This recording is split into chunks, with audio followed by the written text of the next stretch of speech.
Prinašamo lep pozdrav iz Kanalske doline. Danes iz Kanalske doline vam bomo predstavili publikacijo, shranili smo jih v Bančah, katere avtorica je doktorica Karmen Kenda Jež, sicer vodja dialektološke sekcije pri Inštitutu za slovenski jezik Fran Ramovš iz Ljubljane pri Slovenski akademiji znanosti in umetnosti. Pri Slovenskem kulturnem središču je v zadnjih letih nastalo kar nekaj publikacij, potrebovali pa bi zelo verjetno v bodočem tudi še nadaljnje raziskovanje, kajti žal govorcev slovenskega jezika je vedno manj in pa tudi nimamo šol v slovenskem učnem jeziku. Radi bi se zahvalili Zvezi slovenskih kulturnih društev, ki nam daje priložnost, da se tu predstavimo, zvezi, kateri smo tudi mi ponosna članica in se zahvaljujemo za vso podporo, ki nam jo daje zadnja leta.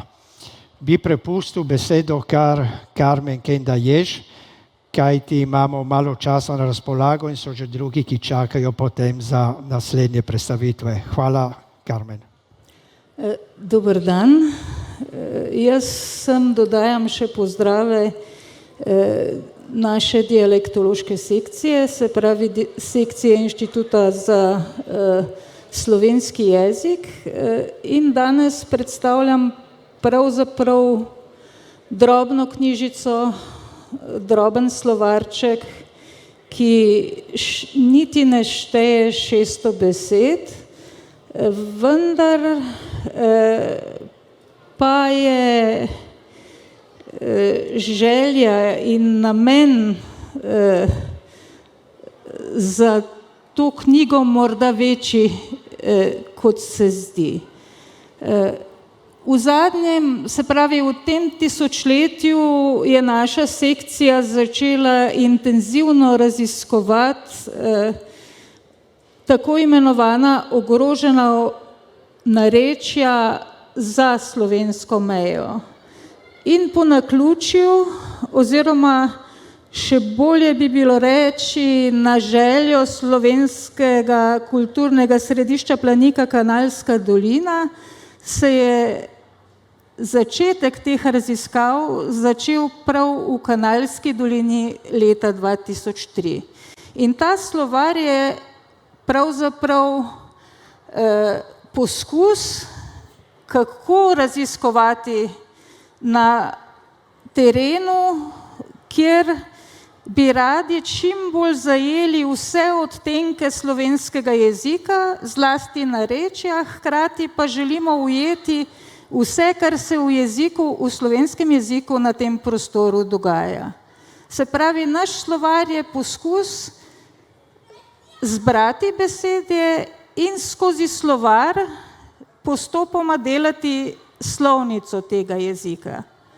Zato ga jemljemo predvsem kot začetek in tukaj boste videli, da je pravzaprav slovar že izšel, danes predstavljamo drugo izdajo iz leta 2015, prvič je izšel leta 2007, obakrat je izšel v skupni izdaji SKS Planika, ZRC Sazu in Slorija.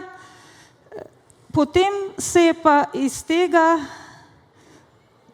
naprej razvil, se opravičujem, nisem še čist vešča, še elektronski slovar, multimedijski spletni slovar tega izrazja, kjer je pa že povezano pravzaprav vse, kar smo na terenu počeli. Se pravi, spoznavamo tako same predmete, kot imamo dostopno vse posnetke, slišimo naše informante, kako govorijo. Čisto za osvežitev, kje smo raziskovali, v Kanalski dolini so 4 vasi, ki govorijo v katerih se govori zilsko narečje. Lipalja vas, ta črtkana čisto leva točka, je nažalost tam okrog leta 2015 izgubila zadnjega govorca. Težišče naših raziskav oblačilnega izrazja so bile od leta 2003 do 2014 Žabnice, imamo pa tudi nekaj gradiva iz Ovčje vasi in Ukov. Že prej sem omenila splet srečnih naključij. To, kar raziskava v Kanalski dolini, je res raziskava, ki bi jo lahko kot dialektologinja priporočila za raziskave v jezikovno mešanih okoljih nasploh.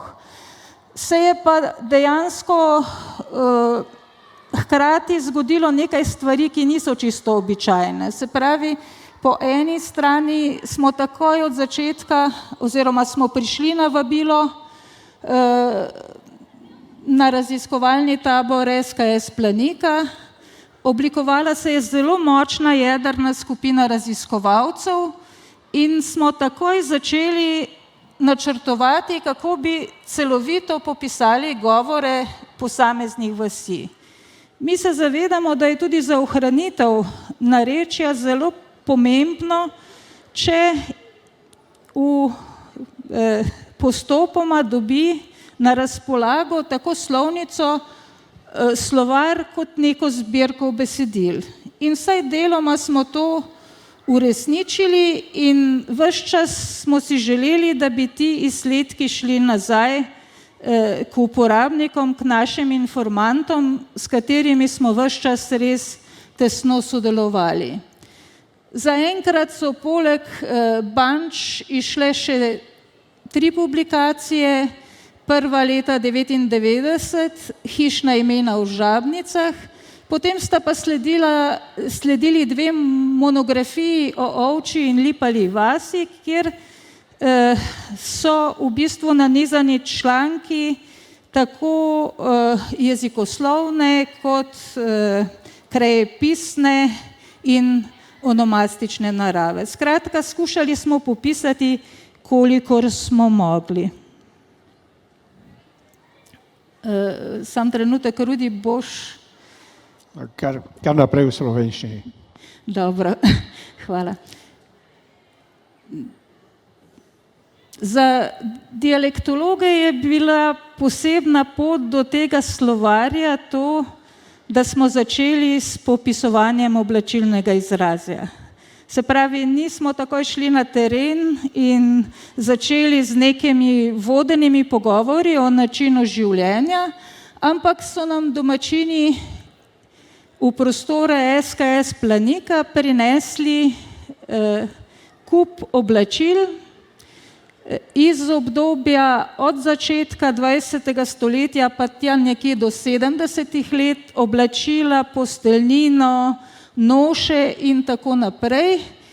In vsaj v začetnem obdobju so zelo intenzivno sodelovali tudi otroci, ki so se takrat udeleževali tečajev slovenskega jezika.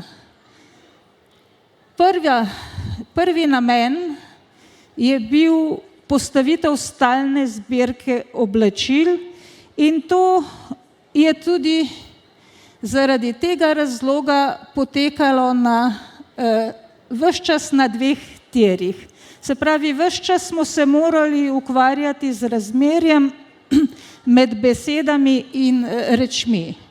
Najprej smo naredili etnografski popis, natančen popis oblačilnih kosov in njihovih sestavnih delov in ob tem smo ves čas snemali, kako se kakšni stvari reče v slovenskem narečju in v vseh drugih dolinskih jezikih.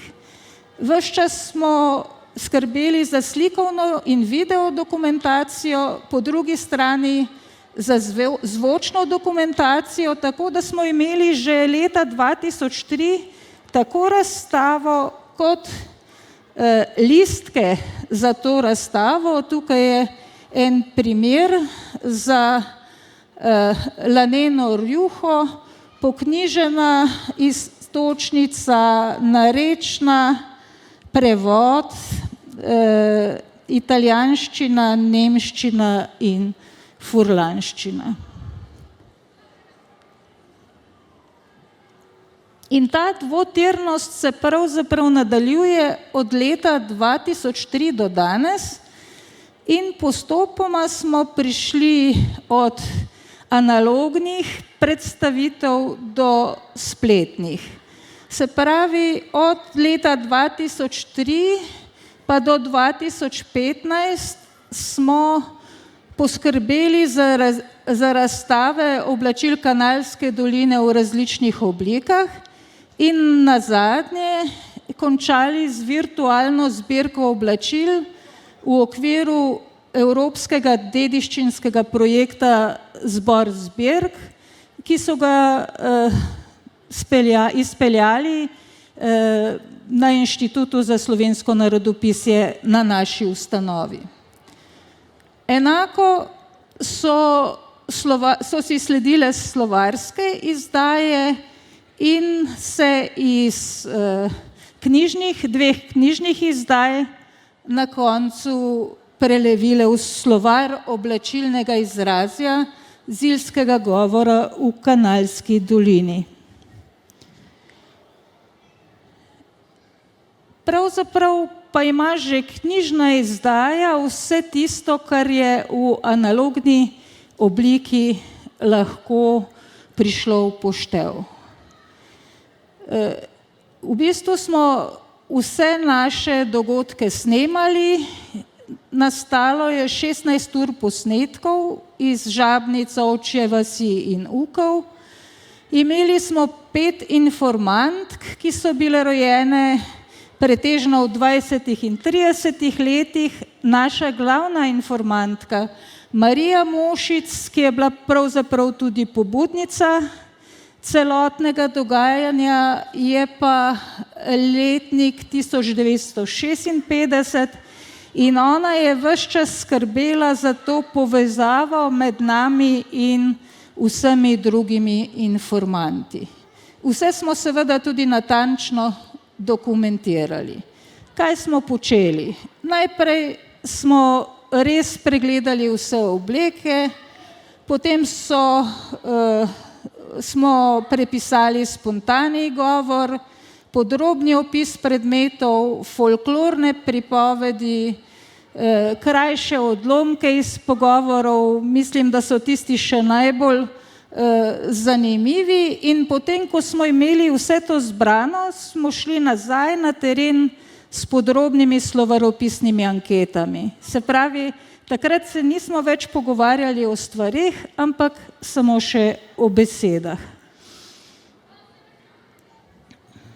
In tudi knjiga je tako narejena. V prvem delu je prepis pripovedi Marije Mošic, oblačila naših dedkov in babic, ki je tudi bogato ilustrirano, in iz te pripovedi pravzaprav dobimo en tak vpogled v odnos do oblačil skozi čas. Sledi uvod v slovar oblačilnega izrazja, ki je popolnoma jezikosloven oziroma bolj ali manj jezikosloven v slovenščini in italijanščini, potem slovar in čisto na koncu so pa obrnjeni seznami besedja, tako da govorci lahko začnejo iskati besedo bodisi v knjižnem jeziku, bodisi v italijanščini, nemščini ali pa tudi potem, kako se beseda konča, tako imenovani odzadnji slovar.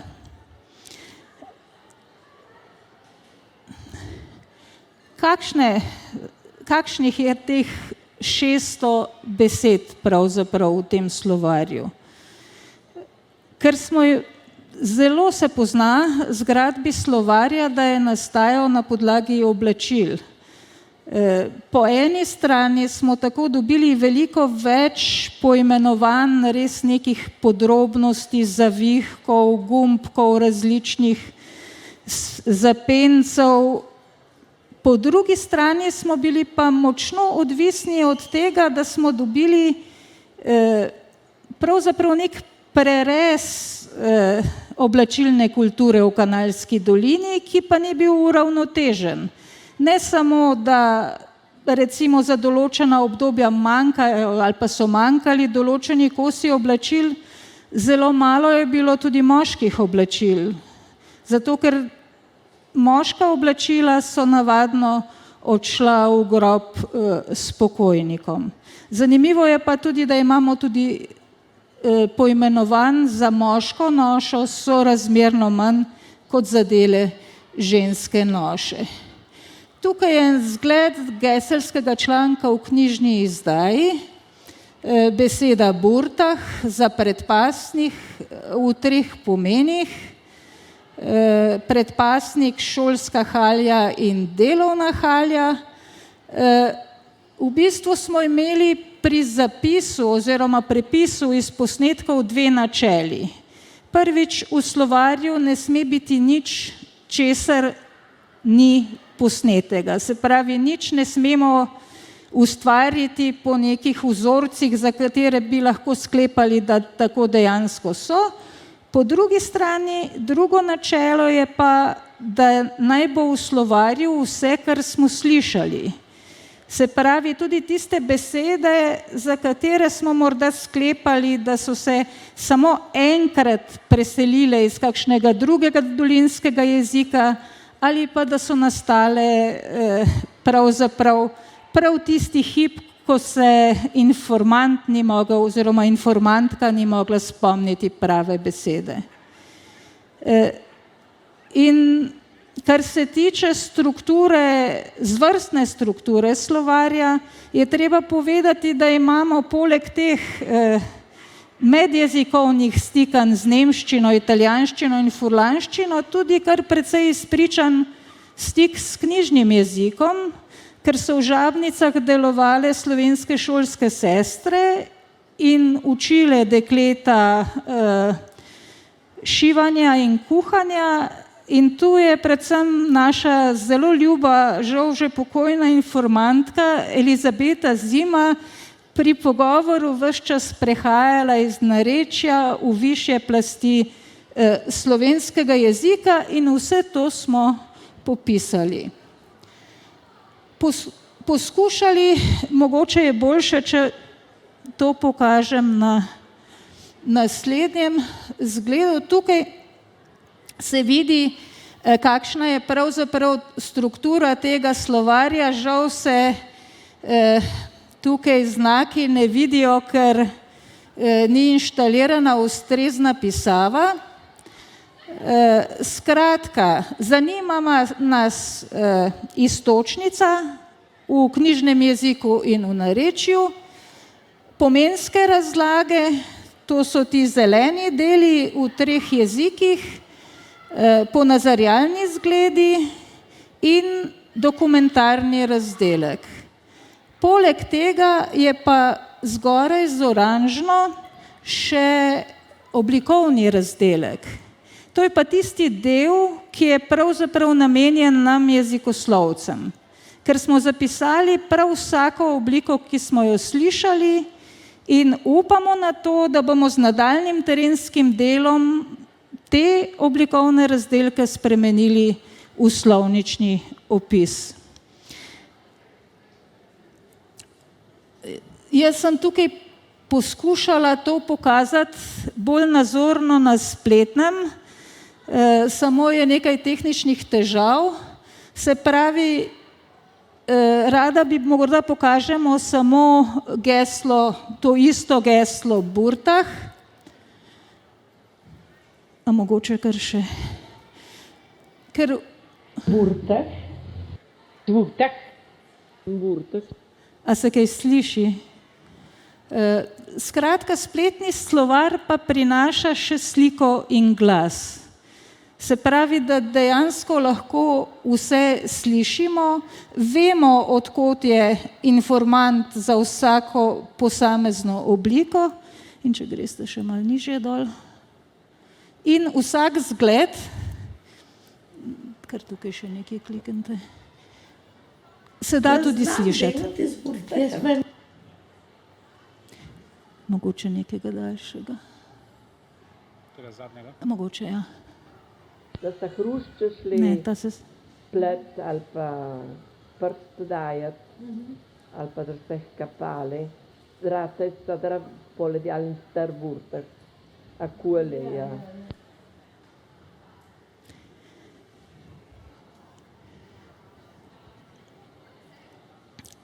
In mogoče še spodaj ta dokumentiranost v verih.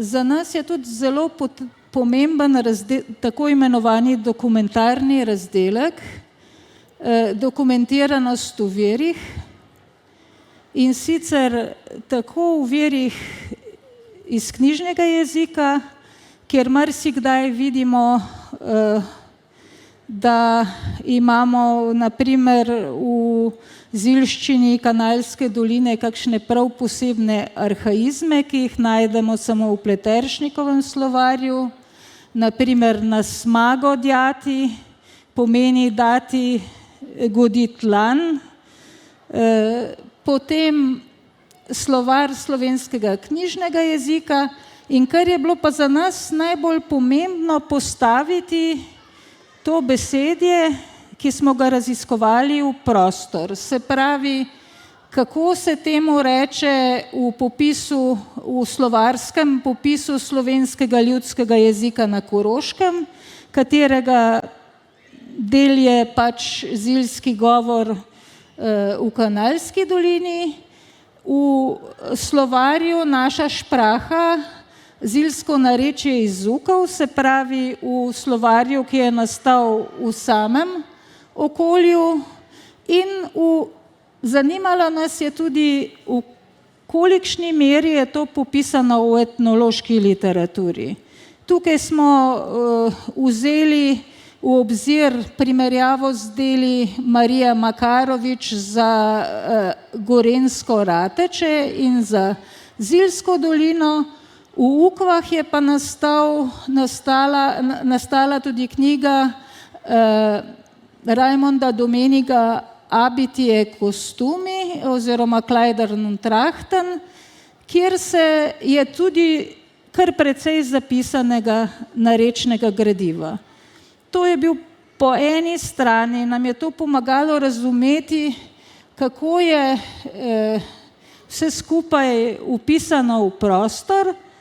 Po drugi strani je pa razrešilo marsikateri problem, ki smo ga imeli, ko nismo dovolj dobro razumeli, kaj so nam informanti povedali. Smo pa na poseben način, se pravi v oglatih oklepajih in sklicajih, opozarjali tudi na tiste stvari, za katere ali nismo prepričani, ali pa menimo, da je recimo v dokumentarnem razdelku morda kakšna napaka.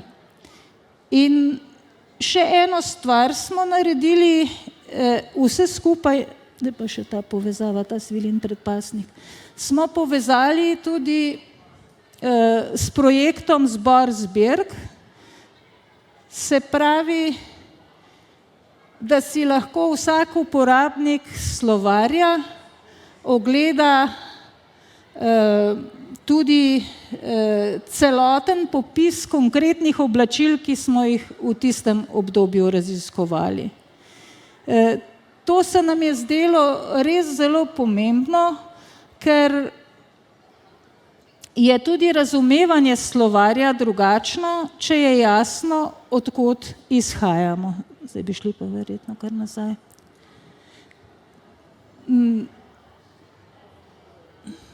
Mislim, da smo zdaj vse bolj ali manj obdelali. Morda še komentar. En zgled za komentar. Vidi se. Pardon. Tokrat je uspelo, ja. Namreč nismo hoteli ostati samo pri jezikoslovju, kadar smo prišli do podatka, ki je pomemben tudi za način življenja v Kanalski dolini sploh. Takrat smo pač dodali še nek komentar, naprimer zato, da se je v prvi polovici 20. stoletja ruta v Kanalski dolini pač zavezovala pod brado pri narodni noši.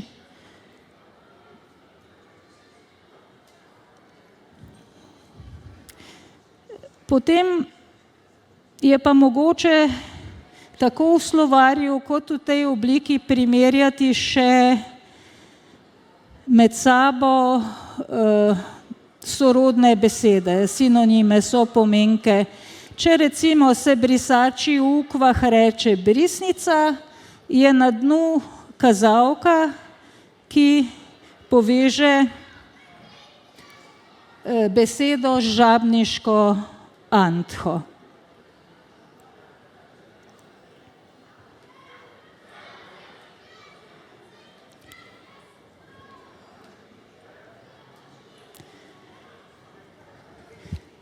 Kot sem že omenila, imamo trenutno dve obliki, ki sta tako rekoč identični. Naša knjiga, ki si jo lahko ogledate, tukaj je pred vami, v zgoščeni obliki prinaša razen zvoka in povezave z virtualno zbirko oblačil prav vse, kar je tudi na spletu. Splet se razlikuje samo po tem, da mora tam vsako geslo pač biti enota zase. Medtem ko se po slovarju lahko sprehajamo in v zgoščeni obliki iščemo podatke, ki so tudi ustrezno povezani s kazalkami in skozi kazala, si na spletu lahko vsako besedo ogledamo kot eno enoto in prisluhnemo govorici Kanalske doline in tudi glasovi so se pravzaprav na tak način nekako ohranili v času. In prav tega si želimo, da bi z nadaljnjim raziskovanjem pridobili še čim več tega zvočnega gradiva. Se pravi,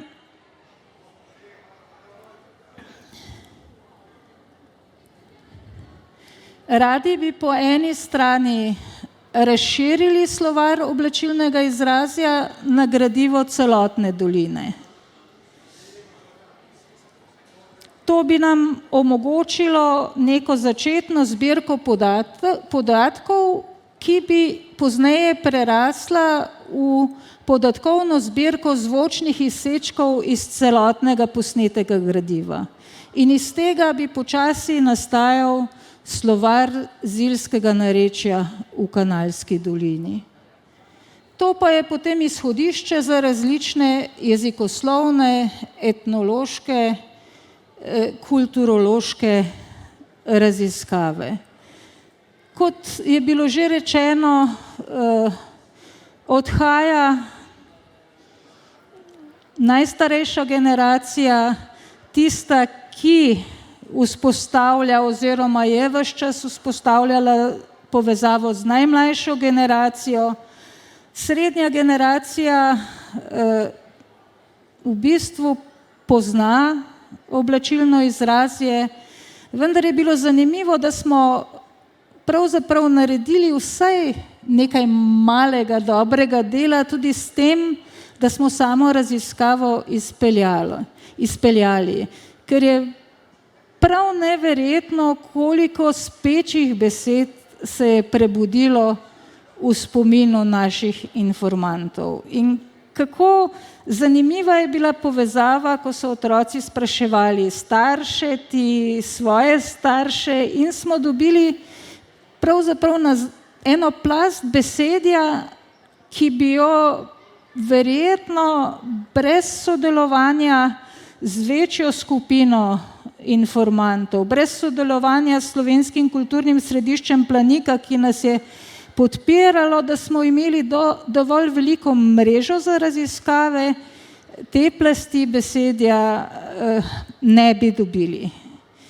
Ostali bi verjetno v bolj ali manj formalnem odnosu jezikoslovec informant. In če mogoče na koncu lahko dodam še čisto osebno noto, lahko rečem, da je izdelava tega slovarja vsaj za mene v veliki meri poslanstvo. Ker kljub temu, da se dialektologi navadno neskončno veselimo tega, da zmoremo vstopati v jezikovne svetove drugih, se pravi v narečne podobe jezikovnega sveta, je to nenadomestljivo z raziskavami v okoljih, ki so zelo navezana na svoje izročilo, na svojo tradicijo in na svoj jezik. In preden končam, bi rada omenila še eno stvar. Od leta 2003 intenzivno do leta 2014, od takrat pa v večjih ali manjših skupinah vse do danes, se je z oblačilnim izrazjem Kanalske doline ukvarjala pravzaprav ogromna skupina ljudi, brez katere tudi tega slovarja ne bi bilo. Če štejem samo te, ki so tukaj omenjeni poimensko, jih je okoli 20, če se ne motim. Dejansko, če štejemo še otroke, informante in tako naprej, to pomeni 30 do 40 ljudi, ki smo dihali za to stvar pravzaprav ves čas. No? In z zbiranjem gradiva, zbiranjem oblek, snemanjem posnetkov, slikanjem, pripravo videov in vsem drugim početjem, ki je bilo potrebno. Najlepša hvala.